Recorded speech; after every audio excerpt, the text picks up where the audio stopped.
Bonjour tout le monde, j'espère que vous allez bien. J'espère aussi que vous passez une très bonne soirée d'Halloween. Aujourd'hui, vos conteurs et conteuses préférés vont vous raconter leurs peurs les plus profondes. J'ai demandé à chaque participant d'écrire une histoire avec une peur ou une phobie qui le ou la terrorise. Ça peut aussi bien être la peur des clowns par exemple, que la peur de l'abandon. Après plusieurs questionnements et sondages, j'en suis venue à faire comme ceci. Nous sommes le 31 octobre. La première histoire sort aujourd'hui, puis une histoire par jour. Vous pouvez essayer de jouer sous chaque vidéo. Il y aura en tout 6 histoires. Mais j'ai également écouté votre opinion. Vous avez voté une grosse vidéo, donc j'ai décidé de faire à la fin des 6 vidéos une compile avec toutes les histoires. Comme ça, vous choisissez ce que vous préférez. Les réponses avec l'audio de chaque auteur sera dans la toute dernière vidéo, qui sortira donc le 5 novembre.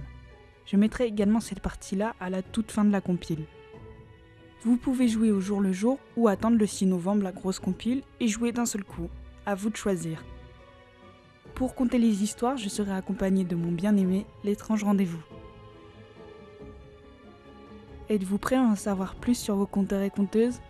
Bien, voici la liste des participants bien sûr indiquée dans le désordre. Creepy Stories, Piraku, Histoire de l'autre monde, l'étrange rendez-vous, Requiem, Dryer Killer et moi-même. Allez, c'est parti. À vous de deviner les peurs de chacun, chacune.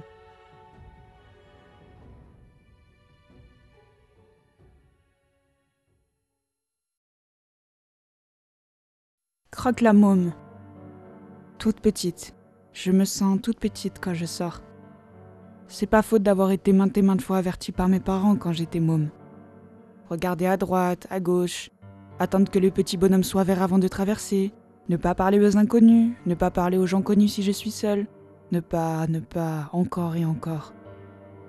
On pense toujours quand on est enfant qu'on est en prison, surprotégé, que toutes ces précautions sont inutiles, vaines et redondantes, que personne ne nous fera jamais de mal, pauvres créatures innocentes que nous sommes, si innocentes, si fragiles, si tendres. On a tous entendu ces légendes urbaines et populaires selon les quartiers où on a grandi. Ces légendes qui racontent que notre voisin est un mangeur d'enfants, que la dame au bout de la rue a kidnappé les pauvres petits gamins errants. Toujours des enfants. On a tous déjà ressenti cette petite peur en voyant quelqu'un de différent. On s'est tous déjà demandé pourquoi il était comme ça, et surtout ce qu'il allait nous faire, le croque-mitaine. Avec mes amis, nous nous amusions de ces légendes, de ces peurs. Nous courions quand l'épicier du coin attendait bêtement devant son échoppe, comme s'il nous attendait pour nous attraper, nous enfermer dans son grenier, comme s'il allait nous dévorer. Mon croque-mitaine à moi, il est tellement différent de ce dont on m'avait protégé. Il est là, chez Monsieur Tout-le-Monde. Il est aimé, adoré, il est beau, et par-dessus tout, il est mortel. Mais ça on n'enseigne pas aux enfants. Jamais. Le jour où j'ai arrêté de me sentir en sécurité à l'extérieur, sur la route de l'école, devant des jolies maisons fleuries, ce n'est pas un homme qui me fait du mal. Ce n'est pas une femme, ni un enfant. Non, c'est pire que ça. C'est tellement dur d'en parler. Il avait une forme, une masse tellement effrayante pour un enfant d'1,50 m. Il était si gros, si poilu, si... C'était un chien. Un bête clébard, énorme, magnifique, avec des crocs blanchâtres et une bave qui coulait.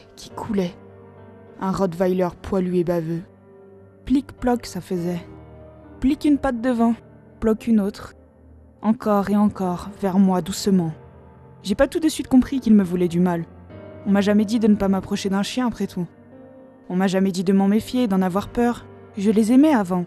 Je les adulais, les caressais, les dévorais des yeux. J'en voulais même un à moi toute seule. J'ai toujours voulu, avant que ça arrive, un petit compagnon poilu. Pour jouer avec, pour m'occuper de lui, l'aimer, le câliner en rentrant de l'école. C'est pour ça que, quand il est arrivé pile devant mes petits souliers vernis, j'ai pas scié. J'ai souri. Un sourire joyeux, enfantin, simple, qui venait du cœur. Et j'ai approché ma main. Je voulais toucher son poil qui avait l'air si soyeux, si doux. Je voulais voir dans ses yeux sombres et enragés une pépite de bonheur.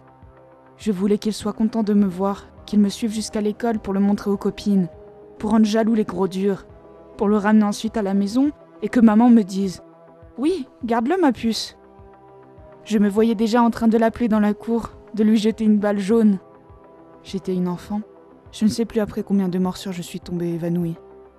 Je ne sais pas si c'est à cause du sang perdu ou de mes cris qui s'évanouissaient dans la rue, sans âme, mais je suis tombée. Je sais que j'ai appelé à l'aide plusieurs fois, entre mes sanglots et la douleur horrible qui me brûlait le corps et le cœur. Je suis tombée.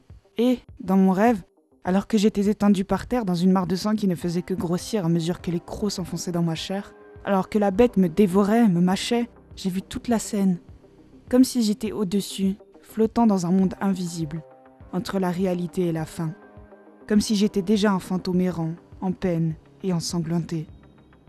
Je voyais le chien noir ouvrir son énorme gueule noire et la fermer sur ma jambe. Ça faisait un bruit écœurant de viande qu'on malaxe. Je voyais le sang couler, si noir, si brillant, et je sentais l'odeur que faisait mon corps en mourant. C'était métallique, rance. Je voyais la bête recommencer, croc, croc, jusqu'à ce que, dans le bruit le plus sinistre de ma vie, je vois mon pied disparaître. Je ne sais pas si c'est parce qu'il était malade ou parce que j'étais maigre, mais il a recommencé sur l'autre jambe, et mon esprit a réintégré mon corps, en souffrance. Je me suis réveillée en hurlant et en pleurant. Puis, j'ai vu cette gueule à nouveau. Elle était si réelle, si grande, si sombre. Ce n'est plus sa baffe qui faisait plic-ploc, c'était mon sang. Et cette douleur, j'ai toujours cru, parce qu'on me l'a dit, que ma venue au monde avait été la pire douleur que maman avait ressentie. C'était impossible. On pense à de drôles de choses quand on se fait dévorer. Je pensais à la douleur et à maman qui gémissait, les cuisses ouvertes alors que ma tête lui déchirait les entrailles. Puis je pensais aux voisins croque-mitaines, à l'épicier kidnappeur, et même à mes copines qui devaient m'attendre devant la grille de l'école. On se raccroche à tout ce qui est vivant, palpable, quand on a 10 ans et qu'on se fait manger. Mes bras battaient l'air. Je m'en souviens, mes ongles s'approchaient à la bordure du trottoir. Et là encore, le sang. Mes petites mains rougies essayaient de me tirer loin de là où le chien ne serait pas. Mais mes petites mains l'étaient trop, justement. Le temps me paraissait si long. J'avais l'impression, alors que je pleurais, sans plus crier au bout d'un moment, que plus jamais ça ne s'arrêterait.